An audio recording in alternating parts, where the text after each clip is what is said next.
ಸರ್ಕಾರ ಕೊಟ್ಟಿರುವ ಕಾರ್ಯಕ್ರಮಗಳು ಇವತ್ತು ಕೂಡ ಗುದ್ಲಿ ಪೂಜೆ ಆಗ್ತಾ ಇರುವಂತದ್ದು.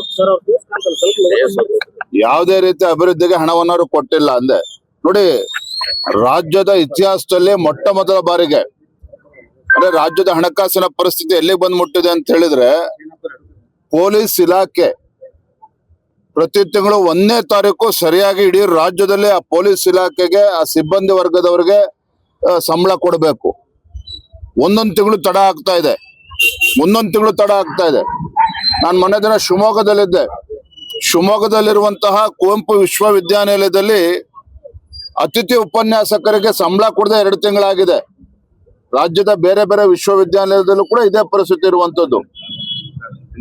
ಇವತ್ತು 17 ಬಜೆಟ್ ಅನ್ನ ಮಂಡನೆ ಮಾಡಿದ್ದೇನೆ ಅಂತ ಹೇಳ್ತಾರೆ ಮುಖ್ಯಮಂತ್ರಿಗಳು. ಆದ್ರೆ ರಾಜ್ಯದ ಹಣಕಾಸಿನ ಪರಿಸ್ಥಿತಿ ಎಲ್ಲಿಗೆ ಬಂದ್ ಮುಟ್ಟಿದೆ ಅಂತ ಹೇಳಿದ್ರೆ, ನಾವು ಹಲವಾರು ಬಾರಿ ನಾವು ಒತ್ತಾಯವನ್ನು ಕೂಡ ಮಾಡಿದ್ದೇವೆ, ಶ್ವೇತ ಪತ್ರನ ಹೊರಡಿಸಿ ರಾಜ್ಯದ ಹಣಕಾಸಿನ ಪರಿಸ್ಥಿತಿಯ ಬಗ್ಗೆ ಅಂತ ಹೇಳಿ. ಸುಮ್ಮನೆ ಬುಲ್ಡೋಸ್ ಮಾಡ್ಕೊಂಡು ಹೋಗ್ತಾ ಇದಾರೆ ಅನ್ನೋದು ಬಿಟ್ರೆ ಬೇರೆ ಏನು ಮಾಡಿಲ್ಲ.